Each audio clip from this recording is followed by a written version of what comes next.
pessoal, tudo bem? Me chamo Eduardo, esse aqui é o Jorge, Nicolas, João Marcos, João Chaves e Rian. Nós vamos apresentar sobre o poder constituinte na matéria de teoria de direito constitucional e eu vou começar introduzindo vocês o que é o direito, poder constituinte. Bom, o poder constituinte, basicamente, ele é um poder absoluto, um poder onde ele tem a principal tarefa de alterar ou criar uma Constituição.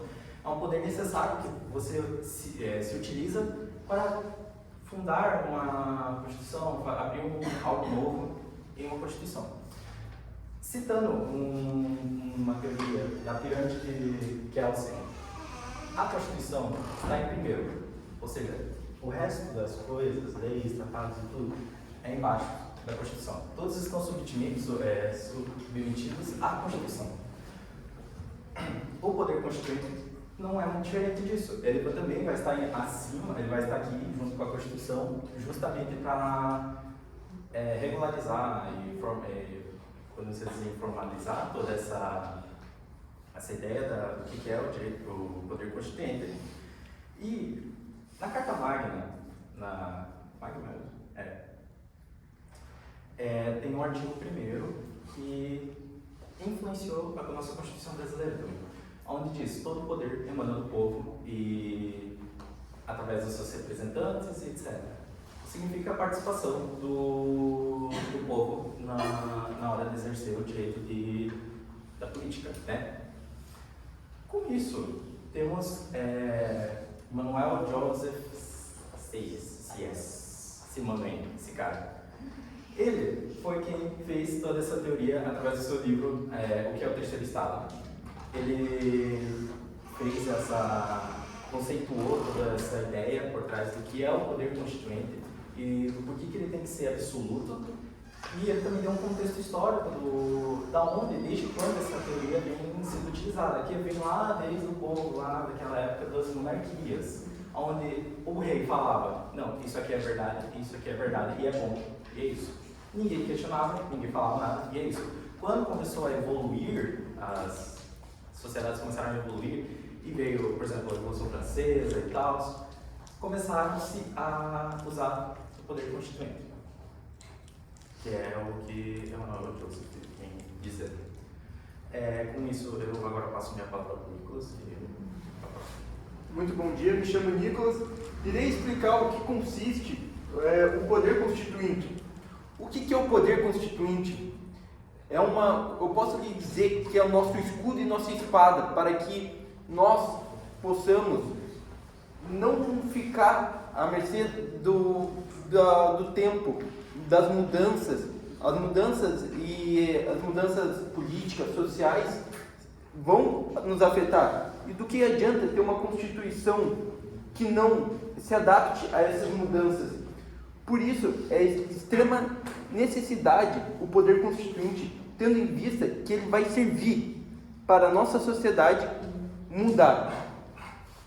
O poder constituinte, ele tem uma grande influência na sociedade brasileira, tendo em vista, igual o Jonas falou, temos 7 constituições, e não foi à toa que foram rasgadas, porque, queira ou não, é a mudança do tempo.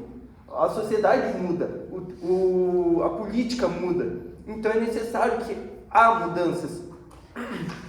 Para que isso aconteça, o poder constituinte sempre vai estar voltado para a sociedade. Tendo em vista que em 1988 e 1987, a Assembleia Nacional entrou uma reviravolta, onde teve um período onde a liberdade religiosa não tinha, a liberdade política não tinha e a liberdade de expressão também não tinha. E como que vai uma sociedade que estava no final do século vai evoluir? Por conta disso, a Assembleia foi lá, a sociedade foi lá, mudou com força, usando a força, usando o escudo, né? E dessa maneira conseguimos mudar, fazer uma Constituição para que se adapte à nossa sociedade. Uma Constituição que sirva para todos, não tendo nenhuma diferença de raça, religião, orientação sexual, independente. E é isso. Passo a palavra para o Jorge. Bom dia, eu sou o Jorge. Eu falarei sobre a origem da teoria do poder constituinte. Temos cuidado ao pensar nisso, porque a teoria não necessariamente diz respeito ao conceito, tendo o conceito sido usado antes da teoria. Por exemplo, por John Locke, que usou, embora indiretamente, não usou. Bom, a teoria do poder constituinte surge em janeiro de 1789 com a obra do abade Emmanuel Joseph Cies, chamada O que é o Terceiro Estado. Para isso é preciso ter uma contextualização acerca da divisão social da França nessa época. A França era dividida entre clero, nobreza e burguesia. E basicamente, num período de campanhas políticas com muitas obras rápidas, com público meramente local, surge a obra de Emmanuel Cies, O que é o Terceiro Estado, que em poucos dias já está distribuída para toda a França. É importante ressaltar também que Cies usa concepções individualistas, racionalistas, iluministas e contratualistas para a formação de sua teoria. E é curioso mencionar também que Cies, por ser uma pessoa com um posicionamento político mais de centro, foi uma das únicas grandes figuras da Revolução Francesa a morrer velho, por assim dizer, né? Então, basicamente, essa é a contextualização sobre a criação da teoria. E agora passo a palavra para...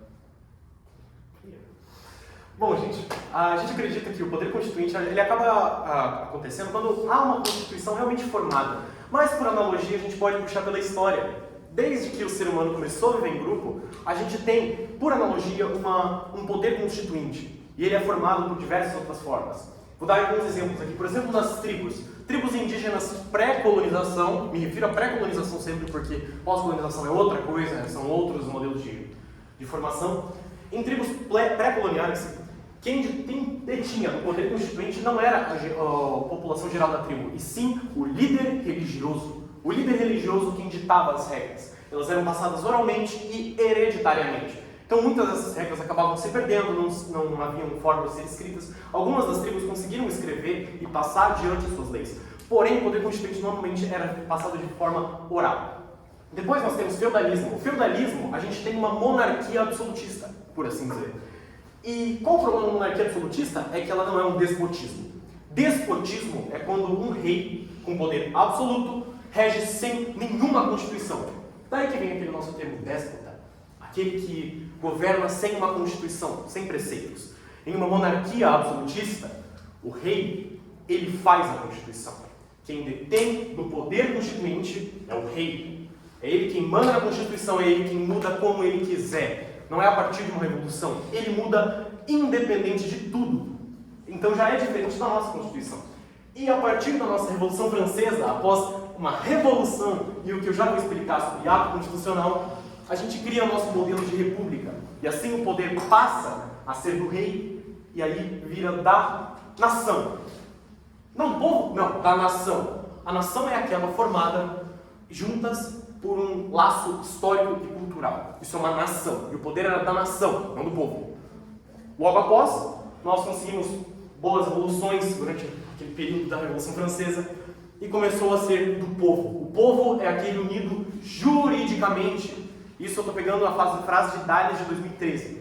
O povo é aquele unido juridicamente, não só por laços históricos. Então nós temos imigrantes, nós temos entre outros tipos de pessoa que são também população e se tornam cidadão. Agora eu vou explicar um pouco sobre hiato constitucional. Isso é algo falado por Ivo Dantas, perdão. Hiato constitucional é quando ocorre um período de revolução. Vamos dizer a Revolução Francesa. Quando ocorre a Revolução Francesa, matam-se os reis. E agora? O que a gente faz? Temos uma Constituição? Nós não temos Constituição. O que fazemos? Aí nós utilizamos nosso poder de reforma. O poder de reforma, nesse caso, era da nação. Aqueles que são unidos por laços históricos. Aí o poder se torna da nação, que detém o poder constituinte para poder reger uma nova Constituição. Porém, nesse meio tempo que está sendo criado, nós estamos em um hiato constitucional. No Brasil, porém, durante um hiato constitucional, durante esse período de criação de Constituição, uma figura interessante apareceu: os militares. Os militares tomaram conta e criaram sua própria Constituição, dizendo que era legítima. Bom, não tinham o que fazer, eles detinham o poder, então nós entramos em um hiato autoritário. Ah, mas tinha a Constituição. A Constituição foi criada pelo povo? Não foi criada pelo povo, foi criada pelos militares. Nesse caso, nós não estávamos em um período constitucional, estávamos em um hiato autoritário, onde um poder ilegítimo cria a Constituição e força as pessoas a ter ela. Um exemplo também é a AI-5, de censura, né? Nossa querida AI-5, do período militar, que podia censurar e podia ferir os direitos humanos como eles pudessem, apenas para manter o governo. Isso não é uma Constituição criada pelo povo, isso é uma Constituição criada pela minoria, perdão. Uma aristocracia, uma autocracia, como diriam muitos dos autores. E acredito que isso não é um modelo que dê para chamar de Constituição, porque ela não é formada pelo povo e não é legitimada durante o contrato, ela é legitimada pela atuação. A Constituição deve valer a todos. Como o Rousseau comenta, todos devem votar. Tudo bem que nós não podemos aplicar o Rousseau por ele ser muito extremo, dizer que todos devem votar, mas uma maioria deve. E assim, seguimos o modelo de Cies, que fala sobre representantes da maioria. E é por isso que nós comentamos sobre ele. Porque nesse caso que a maioria escolhe uma Constituição. Por isso eu comento, a ditadura não era uma Constituição legítima. Ela era ilegítima. Ela era um hiato autoritário. Agora passo a palavra para o João Chaves. Bem, como foi abordado aqui sobre a questão do poder constituinte, eu vou abordar sobre a questão dos tipos de poderes constituintes. Começando pelo poder constituinte originário, esse tipo de poder vai, digamos que, exercer a função de criar uma nova Constituição. Bem, ele dota de características autônomas, ilimitadas e incondicionadas. Bem, ele é autônomo por conta que não vai sofrer, digamos que, influência da antiga Constituição que foi implementada. Bem, ele pode ser expresso de maneira, como que eu posso dizer, da maneira democrática a partir de uma Assembleia Nacional Constituinte. Ou de maneira, digamos que, como foi feito pelos militares, assim dito pelo Jean, da maneira outorgada, que é feito, digamos que, implementando já na forma de um governante com sua própria vontade. Seguindo um outro tipo de modelo de poder constituinte, eu posso falar do poder constituinte derivado, que esse vai seguir as vontades do poder constituinte originário. Bem, ele vai servir como se fosse uma forma de ferramenta para que o poder originário entre em vigor. Bem, dentro da questão do derivado, existe o poder reformador. O poder derivado reformador, ele vai, digamos que, criar, ele vai reformar a própria Constituição a partir de emendas constitucionais, só que seguindo os protocolos da Constituição através do poder originário. Seguindo o poder decorrente, esse poder ele vai criar uma Constituição para cada Estado membro e, digamos que, na questão hierárquica, essa Constituição dentro dos Estados-membros vai ser inferior à Constituição Federal. E nas questões municipais, como dito na apresentação anterior, foram feitas leis ordinárias ou leis orgânicas. E essas leis orgânicas vão seguir as Constituições estaduais e também as Constituições federais. Já na questão do poder derivado revisor, esse tipo de poder ele vai fiscalizar a própria Constituição, só que com um prazo de 5 anos, e ele vai seguir a questão do artigo 3 da ADCT, que eu vou ler em algum momento.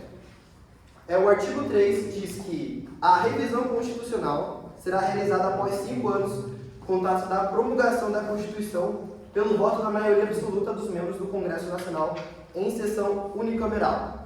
Bem, ele, digamos que vai usar a questão, esse poder revisor, vai mudar a Constituição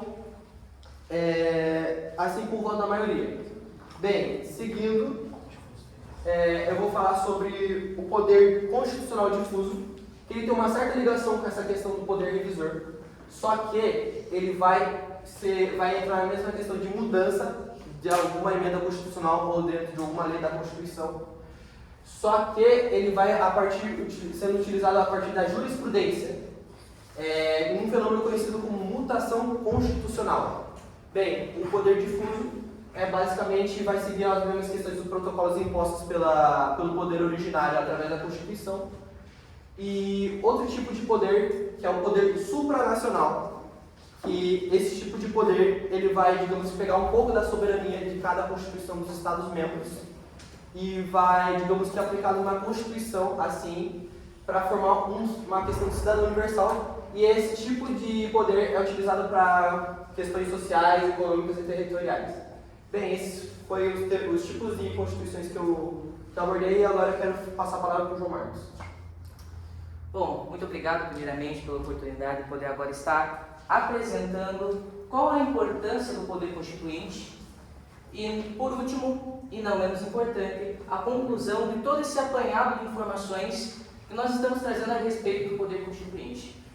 Vamos lá. Qual a importância do poder constituinte? Eu acredito que a citação mais elementar da importância do poder constituinte se dá da seguinte maneira: o poder constituinte garante o livre exercício do direito constitucional a partir da criação dos institutos de Estado.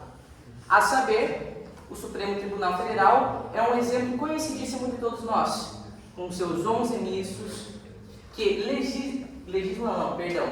que julgam o que se faz necessário e também faz a observância do poder constitucional.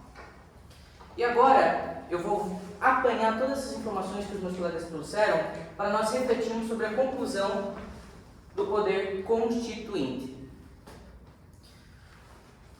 Atualmente, nós temos exemplos muito ótimos, muito interessantes, muito maravilhosos para nós entendermos a questão do poder constituinte. E por que da minha empolgação sobre isso? Porque nós temos tanto exemplos atuais, contemporâneos, modernos, exemplos para dar e vender para todos os gostos, como, por exemplo, a nossa própria Constituição de 1988, a Constituição Federal de 1988. Claro que muitos de nós, ou praticamente todos nós, não estávamos vivos, né? Mas nossos pais estavam vivos e viram a Assembleia Nacional construindo a Constituição Federal de 88 e também a sua promulgação. Agora, para termos mais atuais, mais modernos, nós podemos ver os exemplos dos nossos amigos no Chile e os nossos amigos lá na França. O país, que é bem dizer, inaugurou, por assim dizer, essa ideia do poder constituinte. Nos nossos amigos no Chile, em 2019, o Chile, enfrentando algumas crises, passou por plebiscitos para a criação de uma nova Constituição, ou seja, uma nova Carta Magna para o seu país. O poder constituinte exercido nessa relação, em específico no Chile, se deu pela população, ao rejeitar no plebiscito essa promulgação, essa criação do novo poder constituinte. E nós também temos exemplo dos nossos amigos europeus, no caso a França, quando nesse ano, a partir dos representantes eleitos, foi inserido na Constituição o direito ao aborto. Ou seja, hoje na Constituição francesa, o direito ao aborto está lá, como direito constitucional.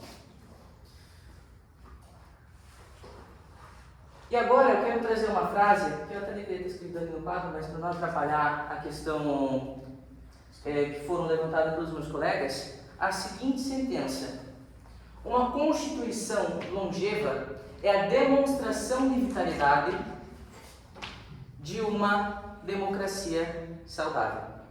E eu vou explicar o porquê essa sentença ela tem a sua legitimidade, por assim dizer, ela tem a sua validade. Por mais contra-intuitiva, né, ela possa soar, se vocês observarem alguns cenários, ela tem um sentido em si só. Quando nós observamos a história americana, a Constituição americana, dos nossos amigos estadunidenses, ela foi promulgada em 1780, por volta ali do final dos anos de 1700.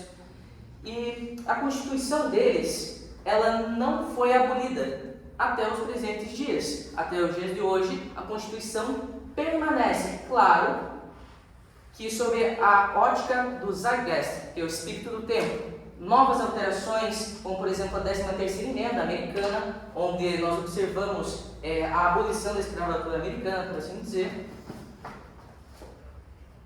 e também outros elementos que foram incluídos na Constituição. Mas nós observamos no país Estados Unidos que ele é uma democracia saudável e a sua Constituição é longeva, por isso a associação da sentença que eu acabei de apresentar. Nós vemos também no exemplo brasileiro. A antiga Constituição, anterior à Constituição Federal de 1988, ela foi promulgada aproximadamente nos anos de 1960, durante o regime militar. Ou seja, essa Constituição, ela durou aproximadamente 20 anos. Não sendo uma Constituição que viesse a suprir a necessidade das minorias e criado dentro de uma situação absolutamente autocrática, ou aristocrática, como meu colega falou. Contudo, quando nós observamos a Constituição Federal de 1988, que foi promulgada em 88, né, como ela mesma diz, isso. Nós observamos que o Brasil, por mais que tenha os seus defeitos, ainda em vista de países que já aboliram os direitos minoritários, que começaram a atacar as instituições democráticas de direito, nós vemos que o Brasil é sim, de partes, uma democracia saudável. E nós começamos a observar essa saúde da nossa democracia a partir da legitimidade da nossa Constituição, apesar dela ser de fato recente a partir dos ditames históricos. Agora, professor, pode ensinar o meu tempo? Que o nosso colega Jorge ali, ele quer fazer algumas considerações no ponto ali que ele acha interessante frisar. Beleza. Considerando que eu tive uma parte meio vaga, não vou falar porquê, eu vou adicionar alguns pontos importantes para o melhor entendimento dos senhores. Quando a gente fala sobre burguesia, no que diz respeito à França pré-revolucionária, a gente está falando do povo comum, e não da burguesia como geralmente é falado, né? E também na teoria de Joseph Cies, ele menciona que o poder constituinte é de titularidade do povo.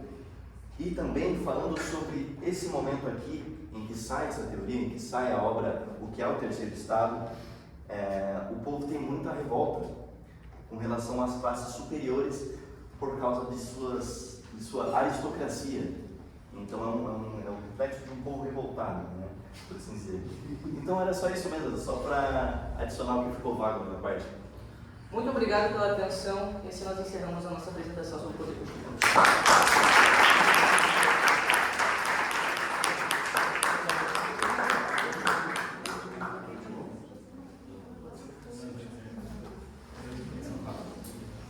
Vocês já prepararam as questões?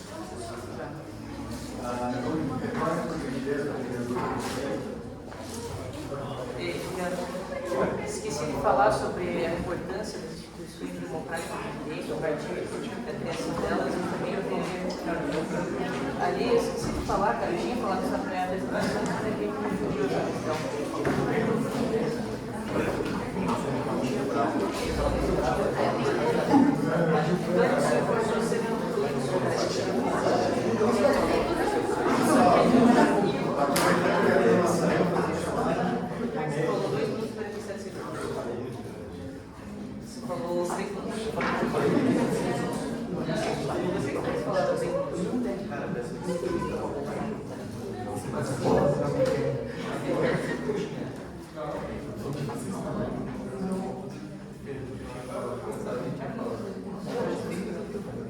Alexandre Jorge, Amanda Gonçalves, André Luiz, Beatriz Dias, Bianca Eugênia, Carlos Henrique. Presente. Carlos Henrique. Presente. Claudemiro. Eduardo Farias. Elis. Giovana.